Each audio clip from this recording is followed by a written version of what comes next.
Well, good afternoon, ladies and gentlemen. Can you hear me? Yes. I'll take that as a yes.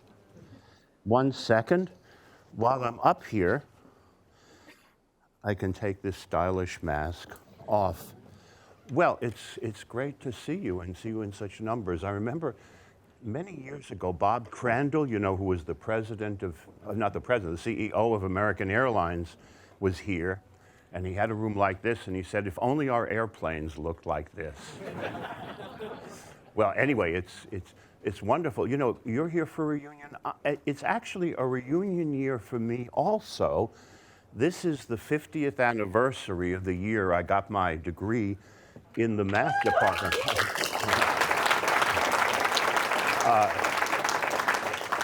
I don't necessarily see it that way. In fact, at the graduation, those who are 50 years out are allowed to wear red coats. If you see them later today at one MIT, those are the 50. That strikes me as something bizarre, because wasn't it that the British were wearing the red coats and the colonists were throwing stones at them and whatnot? But in any case, I hope you will not confuse me for someone British. And I'm glad to see you. Of course, sometimes at these occasions, I'm reminded of my longevity in that, someone will say, oh, my mother had you in the class and she wanted me to send regards. So I'm dreading the day when someone says, oh, my grandma says hi. And anyway, let us begin our driving experience here.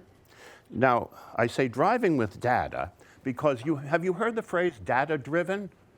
Data-driven supposedly means someone who operates using facts rather than emotion or gut feelings or whatnot.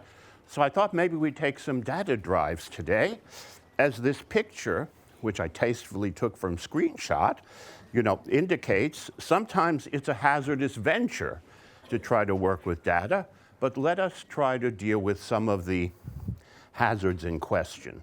We're going to take 4 road trips today. The first, as was mentioned, involves murder. The second involves plane crashes. Yeah, you see my personality. The third actually involves airline punctuality, and the fourth, political polling, particularly with reference to presidential elections. So let us get started on the trip.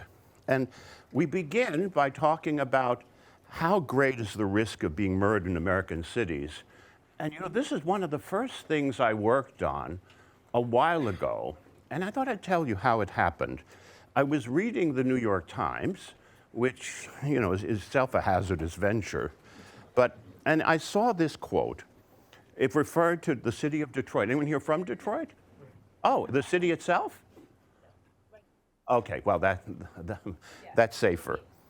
If you live in Detroit, the Times said, the odds are 2,000 to 1 that you will not be killed by one of your fellow citizens. Optimists searching for perspective in the city's homicide statistics insist that these odds are pretty good. And let me tell you how they came up with that statistic. In 1974, there were 700 homicides in the city of Detroit. The population at the time was 1.4 million. So they basically took the ratio, 700 to 1.4 million, which is 1 in 2,000. Okay? So far, so good? See, if we were up the river at 2 miles, people would say, I don't get it. But,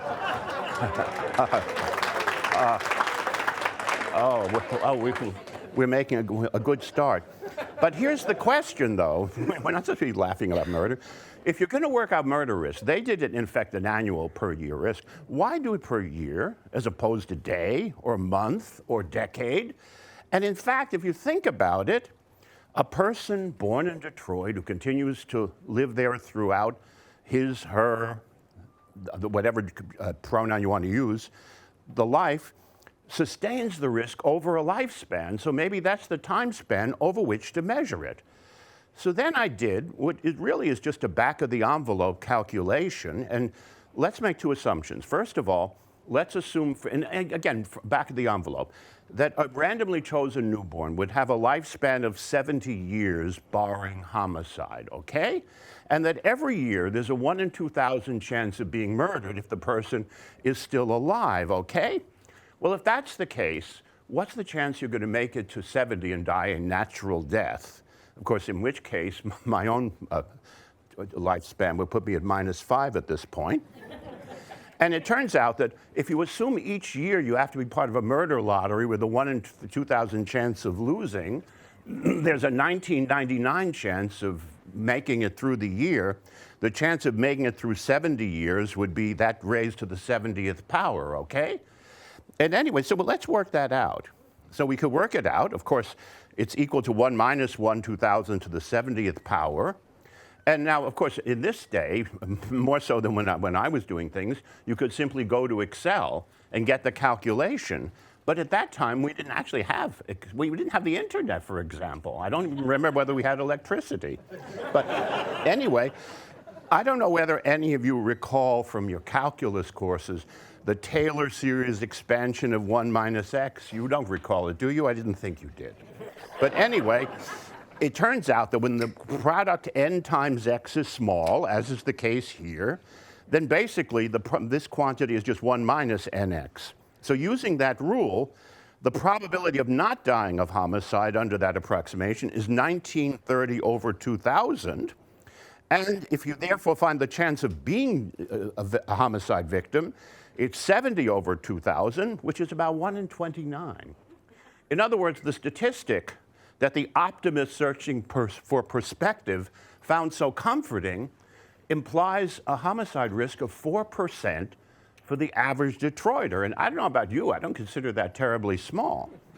So I simply pointed that out. And again, mathematically, there's nothing terribly complicated about this.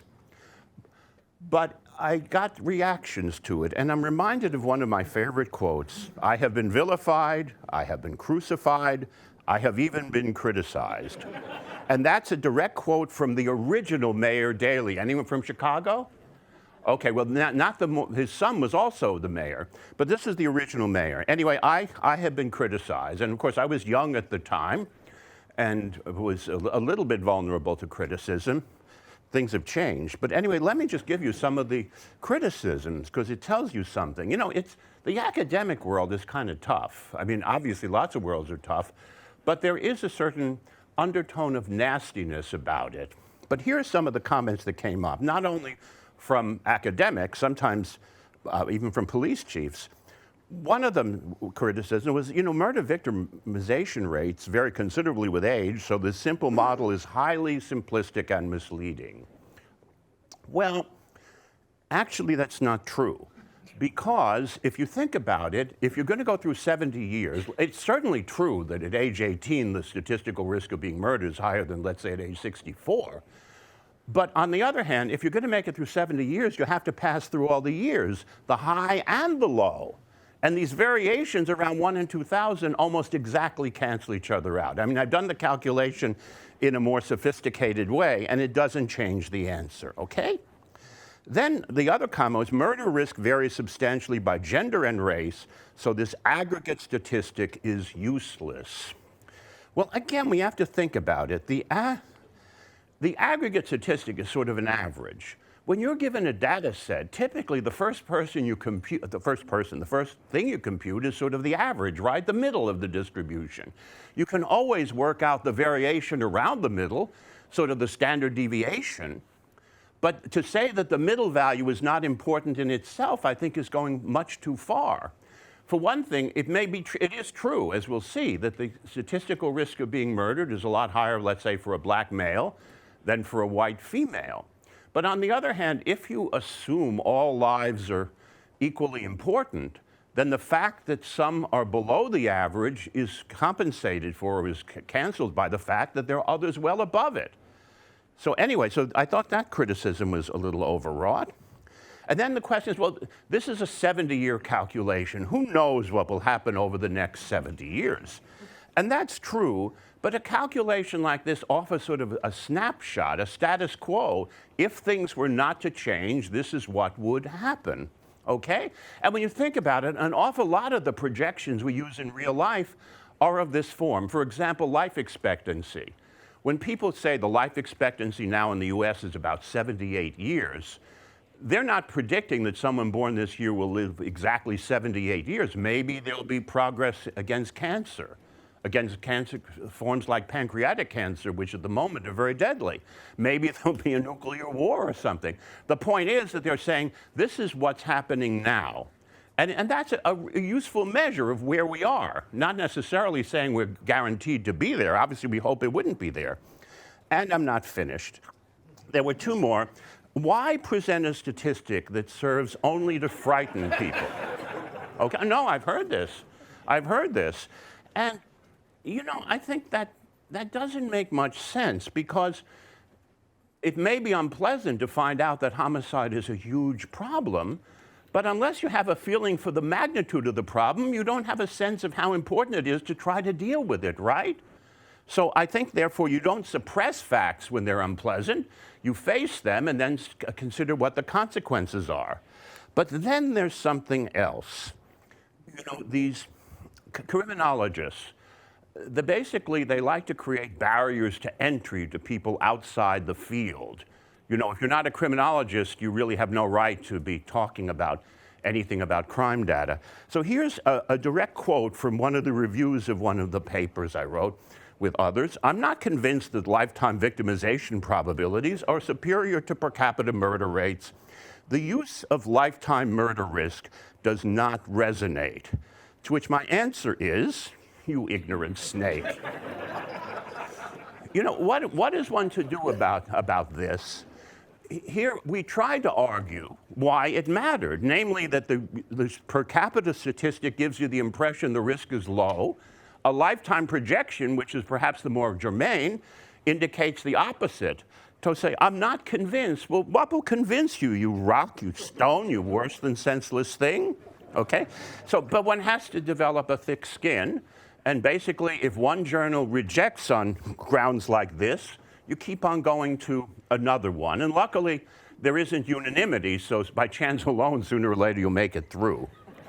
But anyway, I'd like to show you something else, though. You would say, well, that was then, now is now. Here are some of the more recent statistics, and I'm very lucky. I get to work with students here and with junior faculty members, et cetera.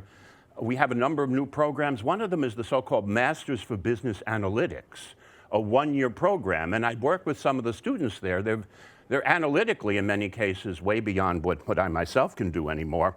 But anyway, here are some of the more recent numbers, lest you think 1974 is way in the past. In the 50 largest cities in the US, actually 50 out of the 54, because 4 of them didn't have data, of the 50 out of 54, if you took a black male at random in those cities, in 2019, the lifetime risk was 1 in 22. In 2020, when homicide risk went up quite a bit, some attribute that to the pandemic, some to the aftermath of the death of George Floyd, some to a proliferation of guns, perhaps in combination with the other things. Anyway, so I gave both years, the pre-pandemic and the pandemic year. For black males, 1 in 22 went up to 1 in 16. For non-black males, 1 in 153 to 1 in 15. For the females, you see the risks are substantially lower. It's basically about a factor of 8, or something like a factor of 8 lower for females rather than males. But anyway, the point is that it is a serious problem. And sometimes a simple calculation makes that point clear. It isn't a matter that I did anything particularly brilliant here using eigenvectors or the essential singularity around the complex plane. One used basically arithmetic and basic probability. Okay? So that gets us off to a happy start. And now, why don't we move on to something else, namely aviation safety. And you see, oh, isn't it wonderful, a screenshot? Look what I got. You know, this picture, this is the kind of picture, if you look out your plane window and see this, there's no reason to be relaxed. Okay? And let's talk about aviation safety, which has been one of the themes. I originally started working on it. You know, I say this sort of as a quip, but it's true. I said I was afraid to fly, and I wanted to sublimate my fears in a way that might be publishable, because I was just a junior faculty member. Anyway, so I did some work on this and have done more recent work. How should we measure aviation safety? And you know, the answer to that question is not obvious. If you wonder, what should our metric be? But in this day and age, and you may have noticed it also, you know, you can get emails from people you've never heard of asking questions. And here's one of the emails I got. My name is LS. There was a name, but we're protecting the innocent. I would like to know if you, as an expert in aviation safety, fly regularly. You see, I stopped flying about a year ago, and this has affected my life in a significant manner, actually. It says bad. One last question. What are the odds of me dying in a plane crash? And, you know, someone I know at American Airlines said, well, if she's not flying, the risk is obviously zero. Yeah. But in any case, though, I think she was onto something. You know, given that a passenger's greatest fear is of being killed in a plane crash, there is a natural interest in statistics about the likelihood of that outcome. And what statistics have I used? You know, the most natural, simple statistic is passengers killed over passengers carried, right? Sort of a death risk. It turns out I don't love that statistic. It has disadvantages. And I was actually influenced by a crash that occurred many years ago. And do any of you remember TWA? Okay. At TWA in 1974, a plane was headed for Washington's Dulles Airport, and it hit a mountain in Virginia, killing everyone on board. Well, it turned out it was the Sunday after Thanksgiving, and the plane was full. Whereas I remember thinking, gee, if this had happened on a Tuesday, when the plane is only a third full, the death toll would have been only about a third as high. And yet, in terms of the safety of aviation, a crash into a mountain that kills everyone on board seems to have the same gravity, regardless of exactly how many were on board.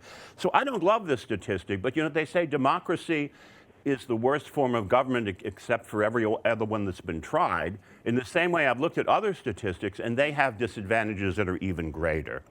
So basically, I've worked with passengers killed over passengers carried. And there's another way of putting it that I personally find more palatable. You say, if you were to pick a boarding pass at random from the passengers of interest, such as, let's say, Brazilian domestic air travelers in the 1990s, what is the probability that its owner did not survive their flight? Now, I use the pronoun here, their, rather than his or her, or et cetera, because it is sort of simpler, right? I mean, because of my advanced age, I used to associate there with plural, but here I now use it as a generic pronoun. It still sticks in the craw a little bit. Anyway, let's turn to some numbers, okay? First of all, I'm now just talking about worldwide death risk. If you picked one passenger completely at random from all of those who flew on scheduled commercial airlines at a given time, okay, for the whole world. In the decade starting in 1968, the risk was one. Can you see this, by the way? Obviously, I'd be happy to send anyone the slides, you know, if you want them, or I don't know whether they would be posted somewhere, but they're certainly not meant to be a secret. The next decade, the risk went down to 1 in 750,000. It dropped by about a factor of 2. That's nice. The next decade, it went down to 1 in 1.3 million, continuing on a downward rate at about a factor of 2. The next decade, 1 in 2.7 million, continuing to drop at a rate of a factor of 2. And then in the decade 2008 to 17, it dropped to 1 in 8.3 million, which is actually a factor of 3. Now, this is really pretty impressive, because you might think the safer it gets, the harder it is to continue improving at the same proportional rate, right?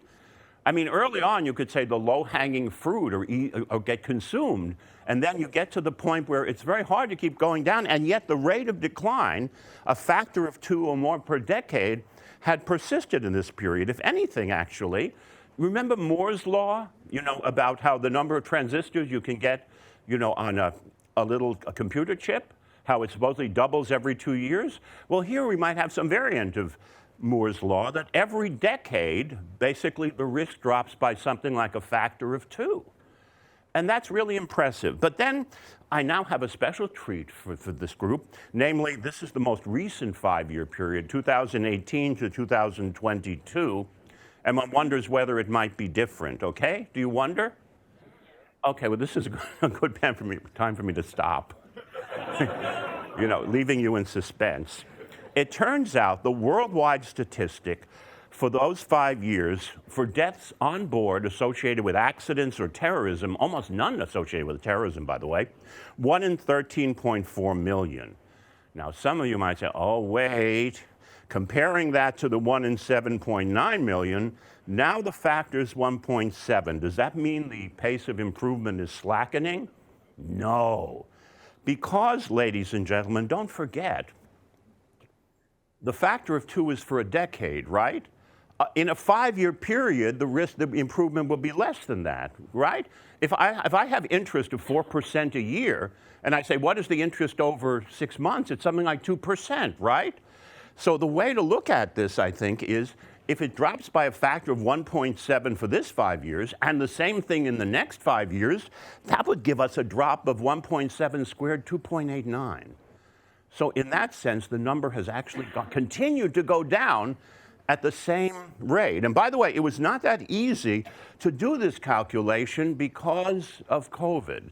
Namely, that not only was less flying in many cases, but the data analysis, the data that you can get are kind of screwed up these days. But I worked with a student, and we basically were able to get information. The only year we had to approximate was 2022. We had 2020 and 2021 from the pandemic, and we had a good deal of data from 2022. But ladies and gentlemen, let me remind you of something. Imagine a circular donut, and I don't know whether you ever took a physics class, there's a quantity, the center of mass. The center of mass, the average location of the mass in a circular donut or a bagel is the center of the whole, right, where there is no mass. You might say, Barnett, why are you telling us this? Well, because in the same way, we might have an average rate of 8.3 million over 2008 to 17. There isn't a nation in the world where I believe that's an accurate estimate of the actual risk. And I thought I would actually talk to you a little bit about the diversity across nations in the mortality risk of air travel. And we are in, and I'll give you a list of the world's safest nations in aviation. Actually, the nations of the world really fall into 3 categories: the very safest, the intermediate, and the lesser safety or the greater risk. And it turns out within each of these categories, the differences in observed records are not at all statistically significant, but across groups, it is highly significant. So this partition into 3, it turns out, really does form a pretty good description of what the data would say. The risk for the safest group for the recent 15-year period is about 1 in 50 million, okay? And you might say, well, Barnett, are you going to tell us what the safest nations are? No. No, let me tell you. First of all, this would be the US, the UK, and the EU. At one point, the UK was in the EU, but that's a different story. Canada, Australia, New Zealand, these Commonwealth countries from Great Britain, okay? Israel, Japan, and China. All the countries beside China are pretty much democratic, industrialized, westernized countries. China is not. And yet, in terms of aviation safety, it has a marvelous record. The same thing is true of its high-speed rail. It has the most extensive system in the world and an extraordinarily good safety record. So on these matters, China really is at the forefront. It had been estimated that just about now, China would overtake the US as the biggest aviation nation in the world. That seems to have been postponed. But still, if it's going to be the biggest, it also stands on there with among the best. What does it mean 1 in 50 million? I've talked to people who are afraid to fly, and you say, do you realize the risk on your next flight is 1 in 50 million? You know what people will say? I'll be the 1 in 50 million, which is, kind of egocentric. And if you're nasty, and don't forget I'm from New York City, so by definition I am, what you can do next is to say, well, don't forget that's an average. I mean, for some people, it could be 250,000 years. For you, it could be tomorrow. But the point is that this is a mean, and people basically anchor around a mean. If you want to say, well, there's a standard deviation, a spread around it, that strikes people as kind of secondary. Anyway, so this is very, very nice to know. But one last thing I want to talk to you about, and that is, let's suppose you're going from one of the safest nations to one of the less safe. And let me give an example, and I hope I don't offend anyone. Let's say someone is traveling from Japan to Indonesia. Indonesia statistically would be in the third group, actually. And you can go from Tokyo to Jakarta, and you have a choice between Japan Airlines or All Nippon, as opposed, let's say, to Garuda. Well, you might say, well, given the big differences in safety, maybe we should take the Japanese airline, okay? Go with the winners, you could say. Well, not necessarily. Have you ever heard of the ecological fallacy? Well, let me tell you about it then. Basically, suppose I say John is better in math than Bill.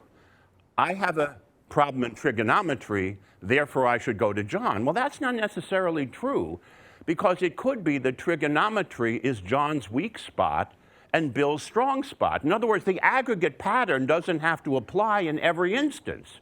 If you're talking about the comparison between the first and the third group, basically, the only place airlines of the different categories compete is on a route from a city in the first group to a city in the third group, or vice versa. Anyway, I want to show you what the numbers are. If you actually look at the safest cities with cities in other countries that are not in the highest group, over the first 20 years of this century, the statistical risk for the safest nation carriers, 1 in 2 million, and in the other carriers, also 1 in 2 million. In other words, the big difference you see in the aggregate does not imply in the small subset of routes on which those airlines compete, okay? And you know, if you look at the explanations of crashes, you see why.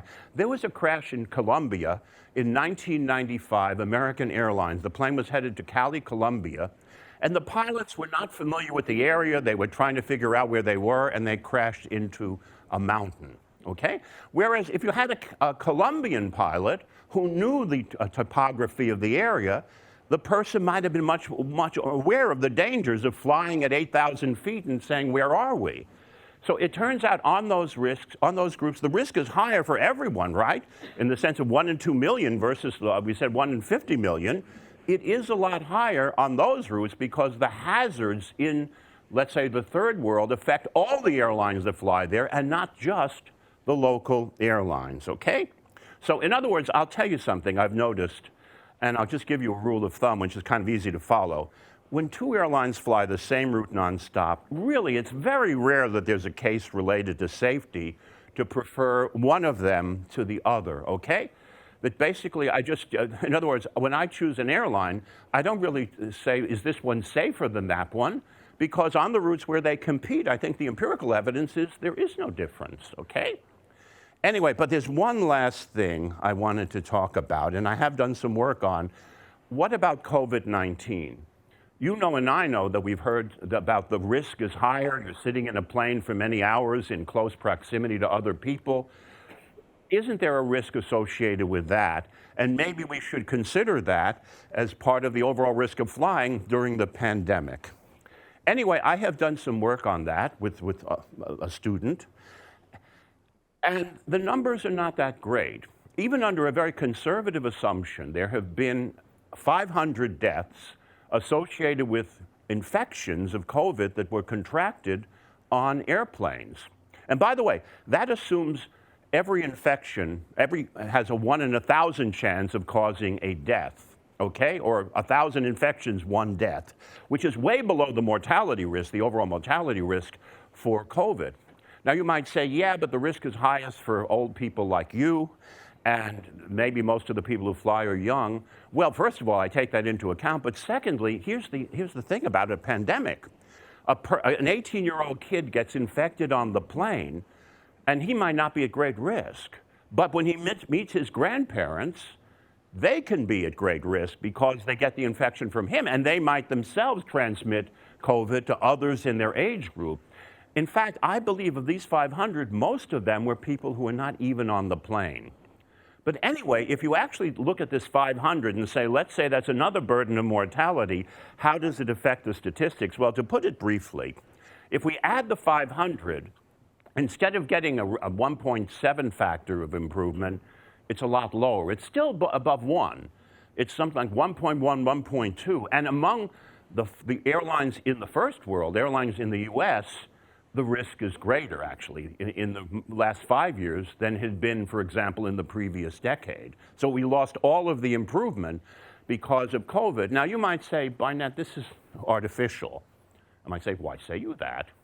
And you could say, well, look, I mean, everything was more dangerous because of COVID. So, yes, you were flying, but if you'd been on the ground, you would have had a risk. So why don't you let up? Give them a break. I don't think that's completely true because let's say I'm traveling from Boston to Philadelphia.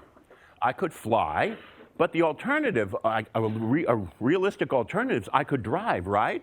And if I drive alone in the car, you know, and I don't make any stops, and it's only about 4 or 5 hours actually, then there's really no risk in transit, right? In other words, the risk of flying, if it's going to be compared with the risk of driving, let's say, then it might be more dangerous to fly, okay? Now, if you're going across the country, that wouldn't be true because you'd have to stop off at motels on the way, et cetera, to go in to have meals. So I'm not saying it's completely true. I'm just saying that COVID is, in fact, something that I believe is not a second-order effect, but it really, if you're talking about the mortality risk of recent air travel in countries like the US or Western Europe, then we lost the improvement. On the other hand, let's hope that the COVID-19 nightmare is essentially behind us, okay? And if that's the case, if we're talking about what is the risk going to be in 2025 and 2028, maybe we can assume that COVID was a temporary aberration, and thus the improvements that we saw will continue. Who knows? It might actually go down to 1 in 100 million then.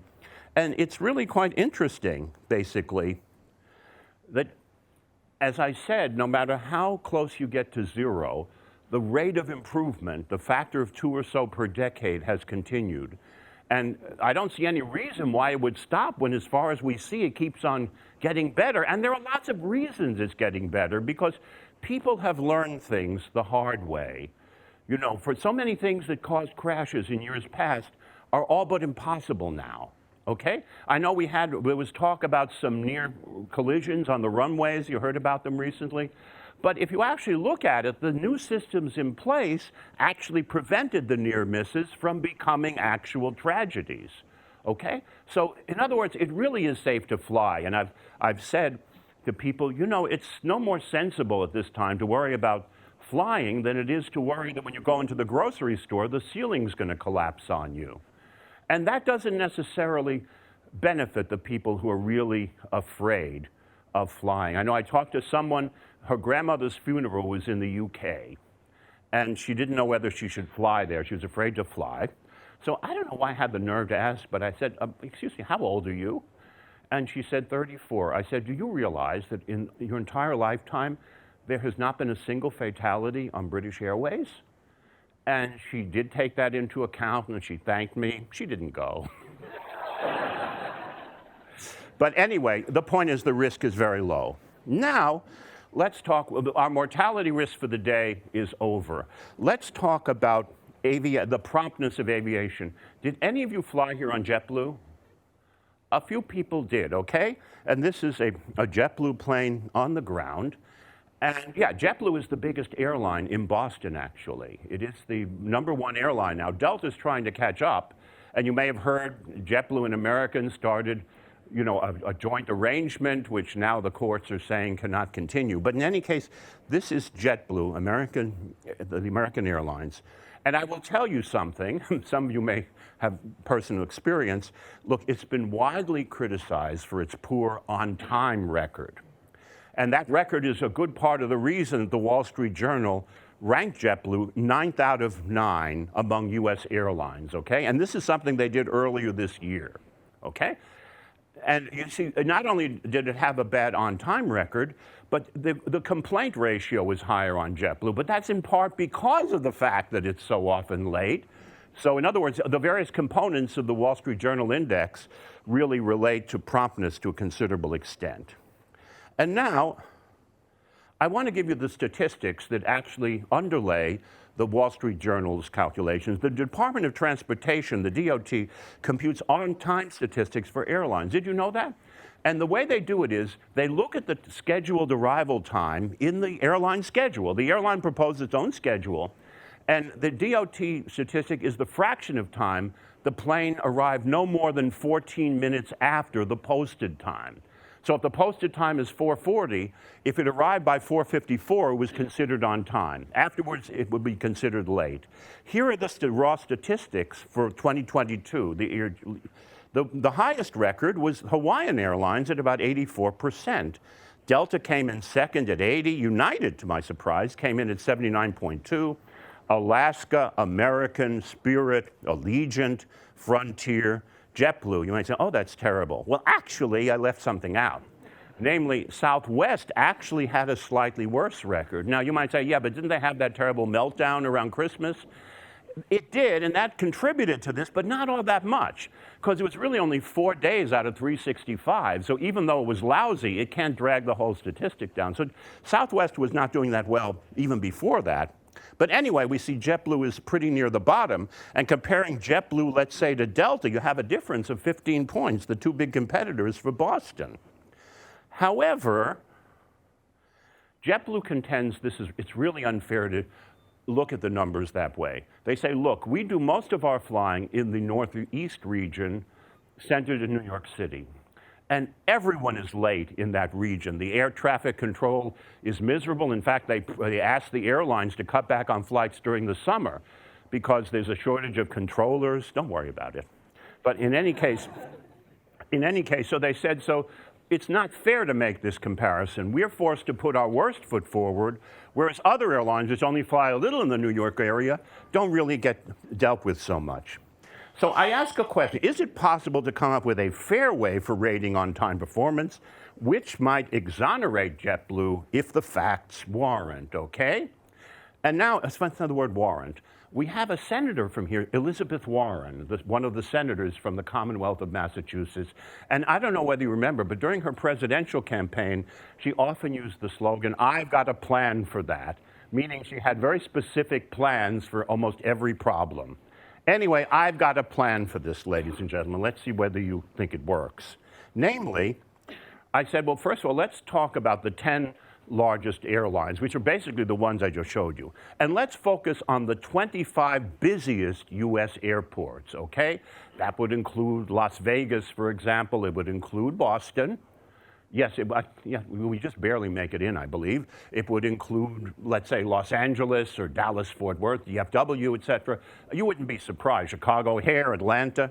Anyway, what about for any given airline, you measure its punctuality, but by the simple average of its on-time rates in those 25 airports. You see, here's why this might get around JetBlue's problem. If you're taking a simple average of 25, then the JFK statistic is only 4% of the average, right? So, and if every airline has to count JFK as 4%, then JetBlue's disadvantage, because it flies a lot into JFK, is no longer part of the calculation, okay? So I thought, okay, fine, why don't we do it this way and see whether or not that makes JetBlue look a little bit better, okay? That was easy. It's a bit too easy, ladies and gentlemen, the following reason. When you talk about the top 25 airports, not every airline flies into every airport. For example, Southwest doesn't fly into Newark, which is one of the least prompt airports in the solar system, okay? And similarly, Frontier Airlines does not fly into O'Hare. So it's not really fair if some airlines basically stay away from some of the airports which are most problematic. Well, I had a plan for that, okay? As I said, if a given airline tends to avoid difficult, I'll call them lousy airports. You know, that's the way we used to talk in Brooklyn before the hipsters took over. You know, we say, oh, it's lousy. So the score might be artificially good even under this rule. Can we avoid that problem? I've got a plan for that. And the plan is the following. For every airport, instead of looking at its actual on-time statistic like 78%, do a normalized score. The average we treated as 0, okay? And an airline that's 5 points better than that gets a +5. So if the average is 78 and you're 73, we call that a +5, 5 better than average. And if you're 4 below, it's a -4. So in other words, the scores now average to 0, and they're normalized, so it's still a mean of 0 whether the airport is difficult or easy, okay? So that seems to be one way of trying to improve that problem that not all 25 airports are served. And now let me give you some numbers. First of all, now Delta turns out in this normalized way to be the best airline. Hawaiian has dropped to the number 2 slot because a lot of its on-time record was basically going from Oahu to Maui, etc. You know, basically it flies in beautiful weather-free areas. But now if we say, how well does it do at Las Vegas? How well does it do at Boston? How well does it do to JFK? Now there it's still doing well, but not as well. United, still doing well. Alaska, American, Spirit, Allegiant, Frontier, Southwest, uh-oh. Now JetBlue, after we did the correction supposedly to get greater fairness to JetBlue, it looks even worse. However, there's a problem with even this, and I've got another plan, and let me explain it to you, okay? Namely, suppose I have 2 airlines that fly into a particular airport, and they're both lousy. They both basically have poor on-time performance, okay, because of their internal difficulties. Well, then the average for that airport itself is going to be lousy. Not because the airport is necessarily difficult, but because the lousy airlines determine the on-time statistic for that airport, okay? In other words, what can happen is, much as a difficult airport can besmirch the punctuality record of a given airline, lousy airlines can besmirch the punctuality record for an airport. So simply taking the airport average might be unfair. The opposite happens for Delta. Did anyone fly here on Delta? Okay, not that many people flew, okay? But in any case, well, we recognize Delta as an airline. Okay, Delta, of course, dominates Atlanta, the world's busiest airport, and Delta has not all the flights, but pretty close. So what happens is, when you take the on-time statistic for Atlanta, it's going to be very good because it's basically Delta's statistic. And when you compare Delta to the on-time record, it looks meh, right? Because you're comparing it to itself. So the description of what I just did is vulnerable to that problem, that some airlines might be unfairly tarnished because we're comparing an average which is artificially high, and the others, it's the opposite is the case. They do terribly, but because they screw up the reputation of the airport, it looks as if they're doing well, okay? I mean, this is a horrible statistical problem. You have the same quantity on the right and the left, basically, so there's necessarily correlation. What do we do next? Guess what? I have a plan. And that is, I'll just tell you, you could apply a correction factor. For example, if we know, based on the original calculation, that, let's say, Delta is 6 points better than average, maybe we assume that if it got a record of 80 in Atlanta, maybe an average airline would have gotten a 74 there, right? In other words, for each airport, what would its on-time record have been if it had average airlines rather than the ones that actually flew there? And you can do that, and now once again, you can figure out how the airlines did with these revised statements about airport difficulty. And a Delta, by the way, would do better, right? Because now it doesn't get a penalty because it does so well in Atlanta where it does all the flights. Now we've taken care of that. So we can do that. Now, you can get dizzy because as I keep, it's sort of like a teeter-totter. Do people still use that word? Basically, something goes up and down, seesaw, I guess, or words like that. Because as I keep on correcting the airports for difficulty, I then change my ratings for the airlines. And once I change my ratings for the airlines, I change my assessments of airport difficulty. Back and forth, back and forth. So we use, even before the current era, what was described as an algorithm. And let me tell you, the algorithm soon converges, so you basically have a mix of airports and airlines that are fairest. And let me show you without much difficulty. Here's what happens. Delta continues to be on top. Now Hawaiian has actually fallen to the 3rd place, okay? JetBlue is not at the bottom, actually. It is above Allegiant. Did anyone fly here on Allegiant? I didn't think so. I don't think they fly to Boston. So if you had said that, we would have, well, never mind. It could have been embarrassing. Allegiant tends to fly, and it's not a bad airline, it tends to fly from secondary cities to tourist destinations, like Sioux City, Iowa to Las Vegas. So we do have records for Allegiant for Las Vegas. We have a record, let's say, for Chicago Midway. And I think they actually do fly, if I'm not mistaken, to Newark, let's say. So it turns out that these leisure travelers tend to get there late compared to others. But among the other airlines with which JetBlue can be compared, as you see, it doesn't do all that well. And what's happening is, when we try to eliminate the bias, giving too much weight to the Northeast, it doesn't really change very much where JetBlue stands. Okay, that's happened. No, I'm not trying to attack JetBlue. In fact, I'm taking JetBlue. Well, I'm taking it next week, meaning I'll probably arrive 2 weeks from now. But I mean, it's a good airline. I'm not really talking against it, but I'm saying their allegation that they've been victimized is in a way unfair. On the other hand, give them credit for the marketing people. What they say has surface plausibility, right? They say, we do most of our flying in New York, Boston, Washington, where everything is screwed up, so our record can be misleading there. And I heard, and you heard it, we say, that makes sense.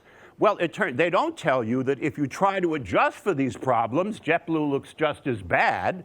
But the first statement they make is accurate, and to the extent that it comforts people who don't want to fly them, well, it's their job to try to get people on their airplanes, okay? Anyway, that's all I would talk about related to the promptness. And now one last topic, and that involves the polls and the US presidential election. We're going to talk about 2020, but with reference to 2024, right? We're obviously thinking about the polls, right? And in fact, it's well known, there's quite a literature about how polls not only describe what's happening in a political race, but they help shape what happens, right? For a variety of reasons. I mean, if you're thinking of voting, let's say, for a third-party candidate, and you hear it's a very, very close race, and of the two main candidates, one really seems superior to the other in your view, well, then maybe you won't vote for the third-party candidate. Whereas if it's clearly going to be runaway, you might indulge in that. So the point is, there are many reasons that we wonder about, what's happening. And to the extent that the polls tell us accurately what's happening, they are worthwhile. Now, I will tell you, though, and you may have heard it, that there's a lot of speculation, a lot of discussion about how presidential polling has gone badly, not only in 2016, where many were surprised by Donald Trump's victory, but in 2020, okay? And actually, 2020, ironically, people thought the polls did even worse than 2016. Because in 2016, they said, that, I'm quoting here, they said that Hillary Clinton was ahead by, quote unquote, the slimmest of margins. That if you really looked at the polls, it was really pretty close in 2016. In 2020, where they said that Biden was well ahead, they didn't do as well. So former Secretary of State Jim Baker, referring to 2020, said, this time we were promised the pollsters would get it right. They didn't. The New York Times ran an article with the title, 2016 dealt a blow to polling. Did 2020 kill it? And then a commentator in Yahoo Finance thought, Google is wonderful, isn't it? The biggest election takeaway is the absolutely massive failure of polling. Now, don't these quotes suggest that not everyone was pleased with the polling results in 2020? But more than these comments, the prestigious American Association for Public Opinion Research did quite a post-mortem on the 2020 election, and they said, actually, we think the polls did do worse in 2020 than in 2016. And this despite the fact that, unlike the polls in 2016, the polls in 2020 correctly identified the winner of the election, namely Biden, okay? So I saw this, and yet I thought this can be misleading, this talk about how badly the polls did. And let me tell you why. Have you heard of 538 with Nate Silver? Many of you have. MIT undergraduates have not. Okay? Some of them are aware there are presidential elections. Okay? But in any case, what 538 does is it takes the polls and it applies all kinds of corrections based on their historical record, so that a poll that's traditionally overstated the Republican share of the vote, they will subtract something. The Democratic share, if they're talking about Trump, the same thing. They try to adjust for biases. They try to recognize the correlation among the results across different states. That, for example, in 2016, when Trump did better than expected in Pennsylvania, as the commentators noted on the television, you would expect him, therefore, to do better in Wisconsin and Michigan, right? Because those states tend to be blue-collar states, which tend to go the same way. So this is an example of something that is taken into account by 538. He does a wonderful analytical job. You know, I'm kind of jealous of Nate Silver because I also try to say, statistics is applied common sense, but he has this enormous audience. I have you, however, which is better, okay? But in any case, ladies and gentlemen, so I thought, if in fact 538 does a good job after it works its magic, then the polls that provided the raw material to 538 were successful, okay? It's a really simple idea. If I have a thermometer that I know always gives me a reading that's 5 degrees too high, then obviously I can use it to find the temperature. I simply look and subtract 5. So I'm saying even if the polls themselves have problems, if in fact 538 corrects for them, then we still will get an accurate result, and the polls deserve much of the credit. Okay? So with that in mind, as I said, I thought these assessments were overwrought about how badly the polls did, and let's see how it did. So the next thing I worked on, again with the student there, Arnie, he's French, and some of the aspects of American elections are a little difficult to explain, but he, with French tact, he didn't really make much of a fuss about it. How well did 538 perform in 2020? One of the things I like most about 538 is it actually uses probability models. It doesn't just say, we think Biden's going to win. They give a probability estimate. So they're more precise in describing the level of uncertainty implied by the polls with their sampling error and whatnot and other things. And this is what they estimated. First of all, for every state, they estimated the probability that Trump would carry the state, okay? Now, a Biden win is the complementary event, right? So if it's 40% for Trump, it's 60% for Biden, okay? So I'm going to focus on Trump's percentage. That isn't a particular partisan decision in any way. They also estimated Trump's share of the popular vote and put a margin of error. In other words, like a typical poll.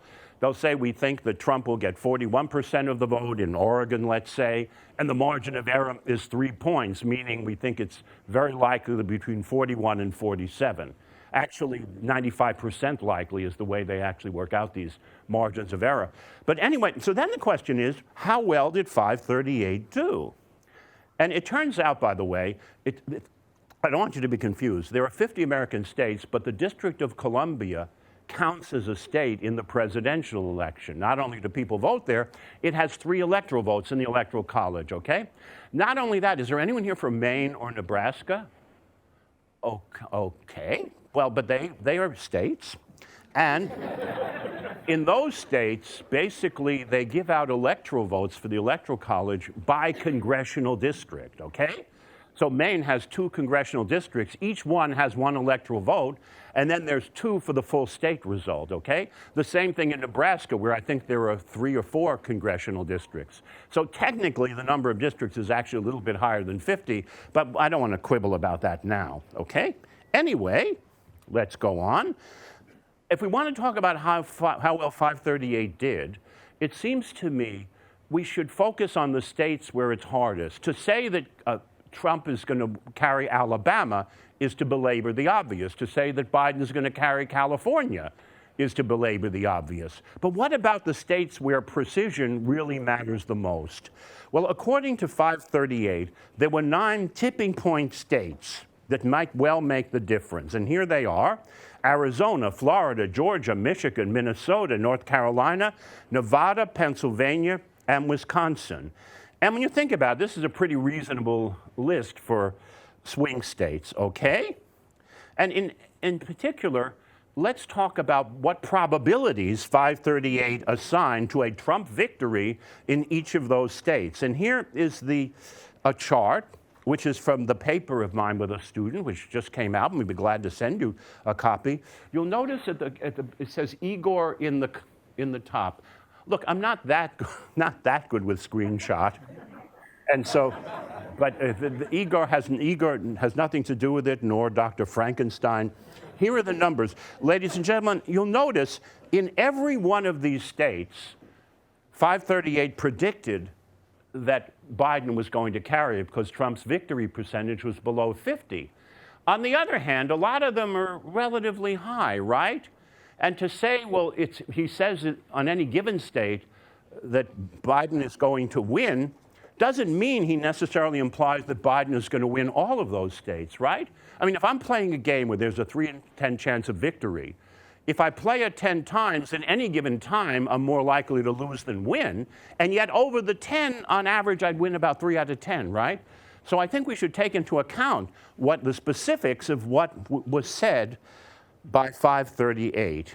And let me just tell you, if you actually do, the calculation, I'll tell you, my student Arnie is part of this, actually did a sequence of 125 quadratic programming problems. And, how many could I do? Somewhere between 0 and 1, closer to 0. So that's why, he had these skills not only to do one of these, which is complicated, but he had a program that did one, then went on to the next and the next and the next. Anyway, based on the probabilities and the correlations between outcomes in different states or among outcomes, we see that, for example, the first entry, WP means with probability, the prediction based on 538 is there was a 9.4% chance Trump would lose all of them. And we see 1 and 2 are the ones that are the most probable, 33% for 1, 38% for 2, and then it drops off, okay? Well, it turns out what actually happened was that Trump carried 2 of those states, Florida and North Carolina. In other words, just about the middle of the distribution for how many states 538 says Trump will carry, right?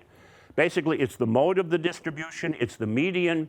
The mean, if you remembered how you calculate a mean of a discrete random variable, the mean is 1.82. And given that the outcome has to be an integer, the number of states Trump carried, you can't be closer to 1.82 than 2. So in that sense, it did extremely well. But then there was something else, okay? And that is, what about the 538's vote shares by state? And here, actually 538 fell a bit short. In that it turns out of the 51 states, actually it underpredicted Trump's share in 47 of them and overpredicted it in 4 of them.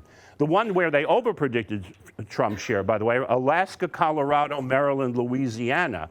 And it's interesting because they were not all states that were big for Biden. 2 of them were big for Trump, Alaska and Louisiana, and the other 2 were big for Biden. Anyway, that doesn't look so good, right? Because basically the way they did the prediction, the way he did it, there was supposed to be a 50-50 chance that the Biden share or Trump share would be above the prediction and 50% chance below, okay?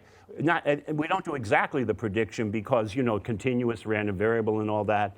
If you don't remember that, well, you can always come back here. But in any case, ladies and gentlemen, if it says to you, the coin is fair, and you toss it 51 times, and 47 times out of 51 you get heads, if the person says, oh, yeah, it's fair, then you immediately think, is urgent care open now? It's preposterous. It turns out that there is a downward bias against Trump's share, it turns out. And on average, it underestimated Trump's share by about 2 percentage points. Okay? Now, that isn't really so bad because you have to remember that 2 points on a scale of 100, right? And don't forget, first of all, polling is really difficult these days because, did you know this, that of people who are asked to take part in presidential polls, 9 out of 10 refuse? So you're really not taking a pure random sample, you're taking those who are willing to be part of the polls. Also, elections and turnout, don't forget 2020 was early in the pandemic. There were sudden changes in the requirements, whether or not they would allow mail-in ballots, and all kinds of things were complicated. So with all of that in mind, to be right on average to within only 2 points, that's pretty good, okay? So it didn't do perfectly, that's true. But nonetheless, I think 538 did pretty well, okay? And that's what I was prepared basically to say in a short paper, the short paper that I wrote with my student Arnie, okay? But then, before submitting it, I said, I have an idea, a plan for that. And that is, we know how well 538 did after it massaged the polls in various ways it thought would improve them. Why don't we try to estimate how much 538 added value? In other words, how bad was the original set of results in the polls that 538 fixed up? So I wanted basically to have a statistic quantifying the level of improvement caused by 538. And I thought I thought a very crude test. Do you ever go to Real Clear Politics? Any of you? Some of you do, right? Someone? Okay. Anyway, Real Clear Politics is a website with lots of political news, and it also does a polling result. What it does is, it's very crude. It takes all the polls within, let's say, about 2 weeks of the election and simply averages their results together. No attempt to make any of the kinds of adjustments that 538 made, okay? It basically doesn't care whether the poll was based on 1,500 or 500, they all count the same. It doesn't matter whether it's 2 weeks before the election or 2 days before. Just throwing everything in and taking a simple average, okay? So I wanted to say, well, let's just compare what you got from 538 with what you got from this Real Clear Politics, this very crude way of taking things together. Now, don't try to squint, but here are the results of looking at the actual vote share by Trump by state, and also you see the estimates made by 538 in Real Clear Politics. So, for example, for Arizona, Trump's actual vote share was 49.06%, okay? 538 predicted 48.1, so it was down by about a point. Well, Real Clear Politics, 47.8, was down by a little bit more. So it did worse, okay? On the other hand, you can find other states where, for example, if you take Nevada, the actual was 47.7, and 538 was down 1.5 points, whereas Real Clear Politics was only down by about 1/2 point. If you actually look at them, it's really close to a tie, as evidenced by the numbers at the bottom. If you look at average forecast errors, well, you got 1.71 for 538, and you were a little bit higher for Real Clear Politics. But you also might look at average absolute forecast error. You know what I mean? Basically, if I have two polls, one of them is too high by 8, one of them is too low by 8, if I take a simple average, the average error is 0, right? But absolute means we don't care the direction, we're going to count the magnitude. So a +8 and a -8 both count as 8. So when we average the absolutes together, you don't get this cancellation. Anyway, if you look at it that way, another way of looking at it, there Real Clear Politics actually outperformed 538, 2.05 versus 2.13. In other words, it was something of a standoff, okay? And I must say that given that 538, huffs and puffs and does so much more, this is not exactly a great triumph over a rather crude way of combining the results of the polls. But then I thought, at the same time, Real Clear Politics is itself an aggregator. It averages the results together of different polls. Well, how bad were the original results before averaging canceled out all of the difficulties? So then, I had a plan for that. Here's what we have. We're almost there. I say the two things performed about equally. And then I said, let's look at the average absolute error of the individual polls. So you don't get any cancellation by one is too high and one is too low. And here is a chart that indicates there was a chart that indicates what happened. And again, you can look at it later if you want. And I look at Arizona. Now, we've already said the arithmetical average of the forecasting errors was 1.3%. If you take the absolute errors where there's no cancellation, it does go up a little to 1.65. But the margin of random sampling error in those polls was 4 percentage points. okay? So if I have a poll and it says the result is 43 plus or minus 4, it's really saying you're between 39 and 47. Well, here you had a margin of error in Arizona of the individual polls that averaged about 4 points, and the actual absolute error was only 1.6, well within the margin of pure sampling error. And if you go down, you see this happening again and again and again and again. And actually, when you go through it, I'll tell you what happens. The average absolute polling error in the individual polls that were averaged together was about 2.5 percentage points. And as I said, that was well within the 4-point margin of error that they claimed purely based on sampling noise. In other words, these polls didn't do so badly.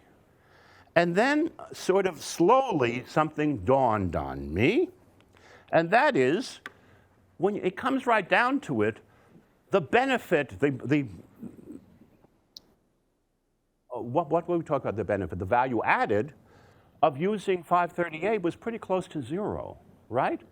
You were 2 points down on the original polls, and you were 2 points down when you did everything that 538 did, okay?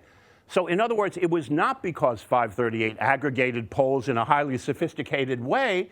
The original polls were doing pretty well to begin with. And I thought, how could I have missed that? And I realized that, of course, it was my fault, okay? And that is, I accepted the general consensus that the polls were horrible. And the question I asked is, grant you they're horrible, could 538 clean up the mess? It didn't occur to me to say maybe they weren't horrible to begin with, okay? It didn't occur to me to think of that. And it was only on the rebound when I said, let me quantify the improvement caused by 538 that suddenly I began to realize that, this was not so impressive as I thought. I was a victim of kind of groupthink, ladies and gentlemen. You know, you've heard about that basically there's a consensus and people start treating it as a given. I think the lesson for this is basically don't start out with a strong impression about what the data might say. Look at the data, okay? Look at it at the beginning because the consensus may be wrong. Did you ever read Agatha Christie's mysteries? Well, you know, there was Miss Marple. And Miss Marple was once asked, Miss Marple, why do you always believe the worst about human nature? And she said, well, the worst is so often true. Anyway, in the same way, very often the conventional wisdom about what a data set is saying really doesn't correspond to what the data says. And I presented this, I teach statistical consulting in the spring, and I presented this talk with the way I just did now about my mistake, and one of the students said to me, she said tactfully, well, maybe when you present this in the future, you shouldn't present it exactly this way because you look kind of stupid, okay? But I wanted you to see it because I think it really is something that I was a victim to and that it's easy enough to be a victim to, okay? Anyway, so we've now pretty much finished, okay, our little road trips. No, don't applaud, I have 45 minutes to go. Okay, and I was thinking about this and thinking about, you know, with the 50 years, these are examples of statistical analyses I've been part of. And as I say, you'll notice none of them involves incredibly complicated mathematics. One of the great things about being at MIT is that if you use long division, people don't assume you're only using it because you don't know anything else. And in these cases, as I said earlier, I think sometimes a sound mathematical analysis is not necessarily a complicated one where you're trying to figure out what the coefficients mean in some logit regression. Sometimes easy is the way to go, especially given the character of the data, okay? So I feel very lucky, but I was thinking about luck. And I'm very, very lucky to be here at the Sloan School, as I have been for close to 50 years. I actually started out very briefly in the math department and then came over when they wanted someone to do research here on public sector work. I'm very grateful to be here. First of all, it was here that I met my wife, Harriet, who is in the audience here. It was here that I've had students, many of you in this room, wonderful students over a long period of time. And I'm also very lucky. The Sloan School has a very elastic definition of management. You might say, Barnett, you're at a business school. What is this with homicide and plane crashes and political polls? But you could say, if you define management broadly enough, they're covered. You could say that managing crime is an important societal problem, and understanding the magnitude of the problem is part of that. In aviation, I once went to a conference for the Air Transport Association, and the title of the conference was Safety, the Foundation of Our Business. And it's true, you only have to think of 9/11, right? That in aviation, more than anything else, we worry about safety in connection with the activity, much more than other things that probably are even more dangerous, as we're saying. So talking about safety is, in terms of this particular industry, is very much part of the business. And as far as politicking, you could say the president is the nation's CEO, right? So discussing the process by which the president is chosen, you could say is something that really falls within a broad definition of management. By the way, I wanted to say one more thing, and I think I left the slide out. You might say, well, what do we make of this result about the polls for 2020? You know what I'd say very simply? Believe the polls. They did pretty well in 2016 and 2020. In both cases, slightly underestimating Trump's vote share. Believe the polls. And I think that's very important, ladies and gentlemen and people, because here, I don't know, it doesn't matter what my politics are or your politics are. In Cambridge, I think it's fair to say, certainly around the universities, that President Trump is not popular. And people tend to believe, oh, he couldn't be elected again after everything that's happened. There's no chance of it. Well, I would say I believe the polls. And the polls now actually suggest that Trump is slightly ahead of Biden. Polls taken now. What I'm saying is, given the track record of the polls, you should take that seriously. You should not assume that because you can't imagine that Trump could win, it may be the problem is the failure of your imagination. So I certainly say, as we hear about the polls, take them seriously. If anything, maybe you should kick up the estimates for Trump by a point or two, given that tends to be the slight deficit. But in any case, I'll just warn you, that's why I think an analysis like this one is important, actually, because it does have policy implications in thinking about who might be the next CEO. And I'm not talking about my politics or yours. I'm just saying we should understand that. But anyway, so I've been extremely lucky to be here for a number of reasons. And of course, you have an awful lot to do with it. Not only do you pay a fraction of our salaries, quite a big fraction, actually. The expensive, we don't need a cyclotron here at the Sloan School, do we? Et cetera. So in terms of the relationship of tuition to the compensation, it's pretty good. So I've been very, very lucky to be here. And I know I and we are extremely proud of you, our alumni. And I hope sometimes we make you proud of us. Anyway, I will answer questions in a moment. But I wanted to welcome you back. I think of the song from Hello, Dolly. Do you remember that? And they have the song Hello, Dolly, and it has the line, it's so nice to have you back where you belong. Ladies and gentlemen, it's so nice to have you back where you belong. Thank you so much for being here.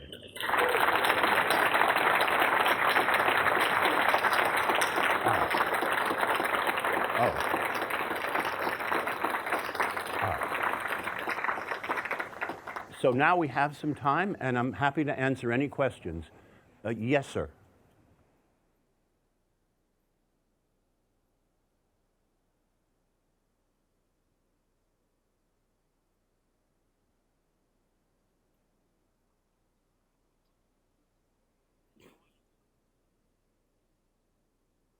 Use the mic, please. Use the mic. Just press the button. Yeah. Yeah. Hit a button. Oh, wow. They didn't have this when I was here 10 years ago. Yeah. To recap the question, trade-off between explainability and sophistication of your methods, how do you think about that? Do you want to use a method which is sophisticated, which may be more effective in getting you the right answer, or because of your audience, you need to use something simpler and more explainable, but maybe less effective? Well, of course, as I said with my negative correlation, sometimes you're lucky that something simple is also sophisticated. If there is a difference, though, as you're saying, I don't believe we should use models that are simplistic. So, for example, you could say JetBlue's model for promptness, saying we fly in the Northeast, leave us alone. That is a model of how their on-time record became what it was. It's certainly simple, but I think that would not be a tolerable model to use. If you use a complicated model, the question is there a way of getting the general idea over to people, even if not all the details of the calculation? For example, I do statistical consulting, and one of the points people don't realize is that the accuracy of a sample result depends on more than just the sample size. That if I'm sampling from a distribution with enormous range, based on the luck of the draw, I could really screw up. Whereas if there's an incredibly small range and everything is highly peaked around the middle, no matter what makes it into the sample, my result is going to be good. So I think one should try to capture the key ideas. I don't think one should ever give a presentation or an analysis where one believes that it suffers real flaws and tries to and say, well, it's simple and maybe it's good enough.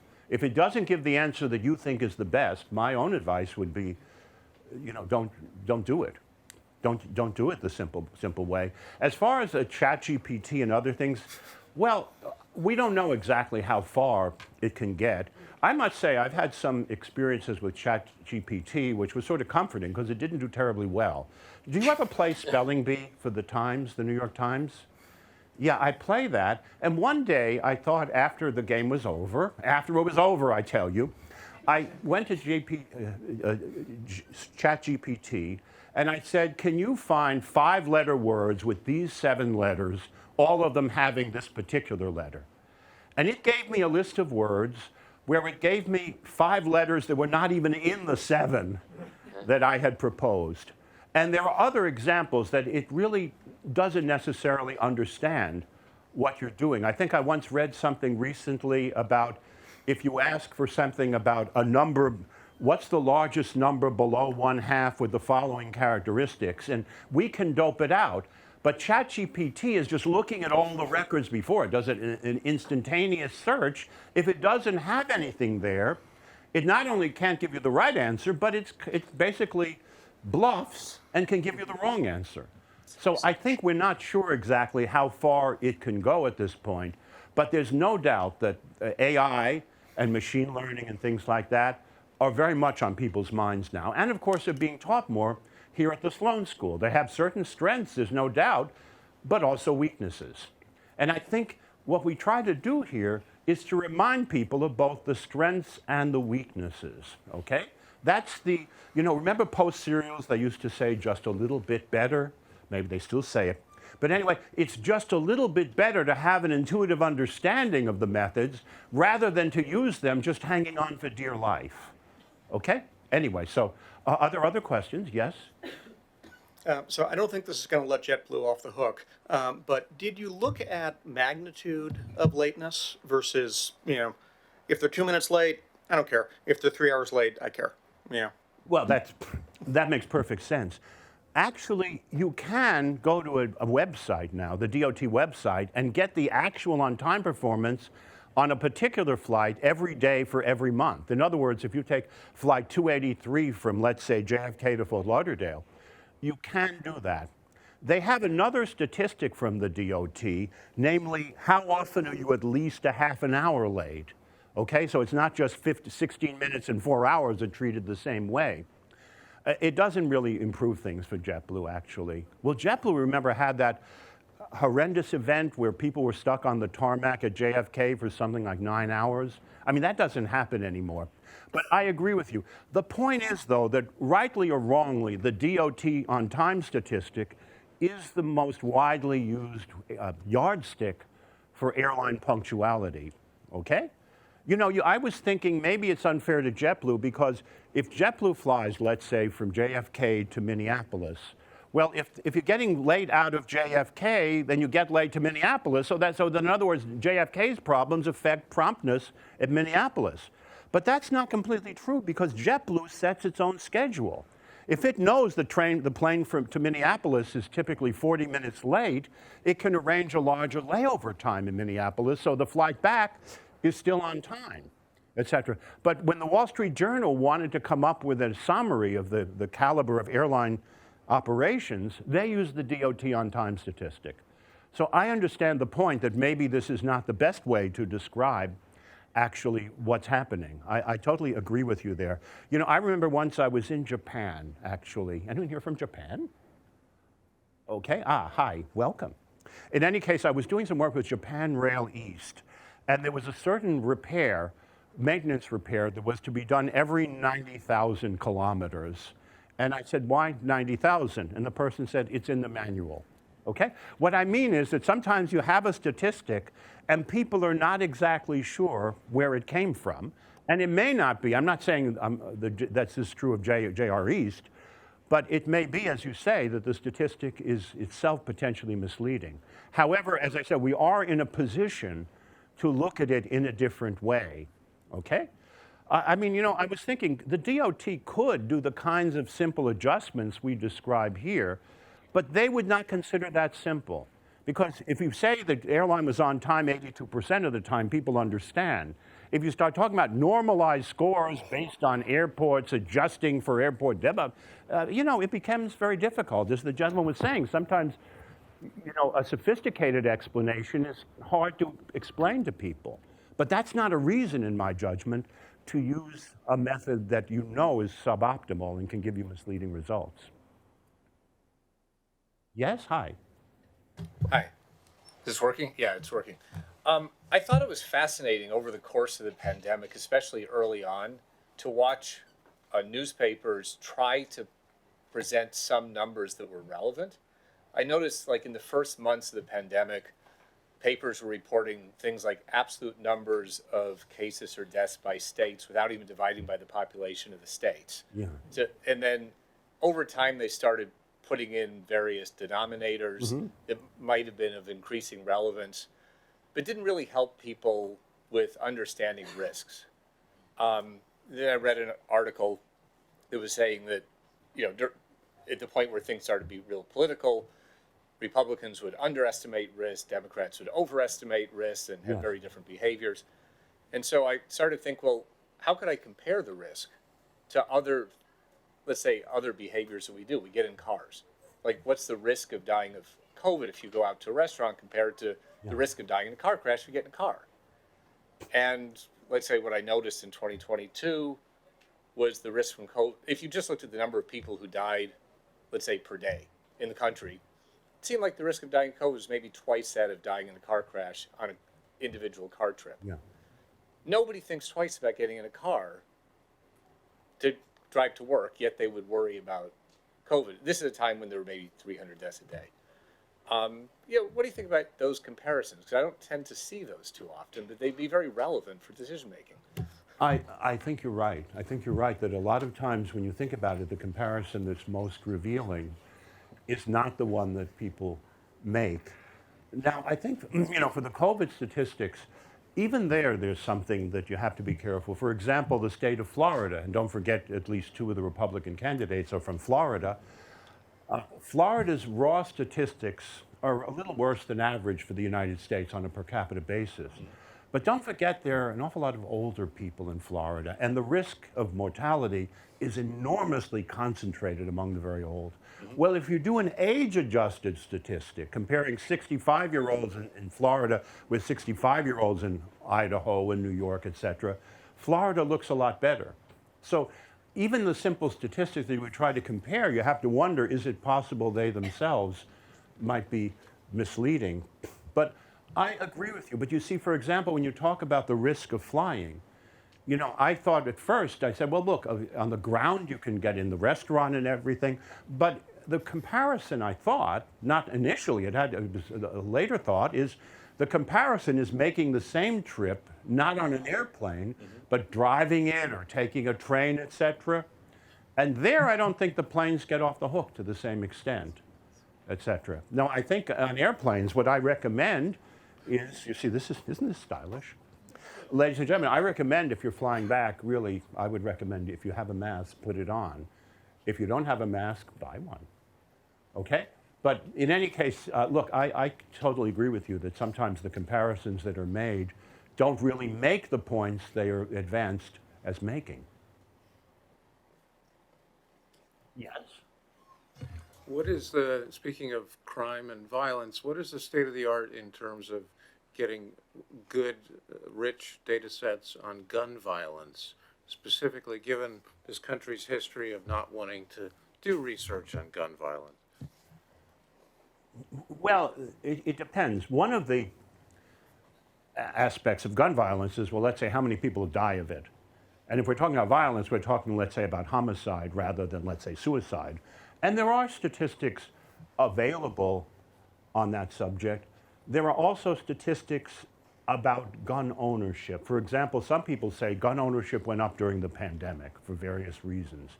Well, you can say, well, first of all, did gun deaths as a share of deaths go up? And the answer is yes, and to a statistically significant extent.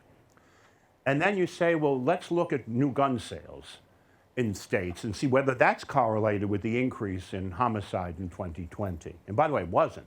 And then you might say, well, maybe that's not the best measure. Maybe we should look at, let's say, guns from out of state that were taken, because those might be the ones that are more likely to be used in robberies and whatnot. And you can try to work with some of the data for empirical questions, but there are limits to that. There are something like over 300 million guns in the United States. I think more guns than people is the statistic. And that didn't change very much from 2019 to 2020. On the other hand, the use of guns did go up. So you can look through the data sets and make some progress, but not perfect progress, I think. I mean, there are limits. Data analysis doesn't always give you a reliable answer to a question that you care about. But at least when it doesn't, you should have a sense that you shouldn't trust the results too much. But I know I've been working with a student on homicide. And yeah, we do look at various ways of measuring whether this is a city where you think gun use went up more than elsewhere, and whether that's a city where the jump in 2020 was disproportionately high. So you can make some progress, but only some. Yes? Okay, Oh, okay. I'm told this is the last question. I can stay a little bit longer with my mask, to answer other questions. People have them. Yes? Okay, I actually had two questions, but I don't know if that's legal or not. Okay. First one is 2% with a very divided electorate could be a very high number. So I'm curious on what your thoughts on a 2% error might look like when you've got 50% of the population going one direction and about 50% going the other. And maybe my math's wrong there, so I'm just curious on how that might play out. And then secondly, for your airline conversation, I thought you were going to go somewhere very different when you made the statement that the on-time time is set by the airlines, and I'm sure there's padding there, and I'm wondering if you normalize for that or if there's rules on how they can set their on-time time and how you dealt with that in your study. Well, let me try the second question first, and then given my limited memory, you'll have to tell me more about the first one. As far as, look, the DOT very much wanted the airlines to react to that metric, namely, you give a schedule time. There are reasons you try to be optimistic in scheduling. For one thing, they pay flight attendants based on the time from, let's say, gate to gate, et cetera. There are reasons that they want to minimize the time in the schedule. For one thing, you have a competitor, and if you say you get there faster, it might benefit. So the DOT said, okay, but if you do that and you're consistently late, we're going to point that out. So yeah, it is true. The airlines themselves get to set their own punctuality records. But even taking that into account, we see JetBlue did not do so well. If it really took on-time performance as the primary metric, well, maybe what it would do is have longer layovers, et cetera, and things like that, and they would have improved the on-time record. But in terms of the economics, that would have been a big mistake, because then you can only use the plane for 4 flights a day instead of 5 or 6. So, but yeah, that's the way the metric is designed, and it was designed deliberately to give the airlines an incentive to schedule realistically.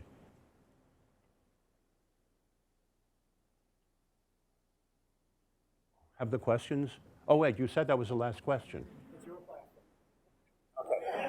Okay. Anyway, ladies and gentlemen, I had thanks the so other much for question. being here. I hope you have a wonderful time here in Cambridge.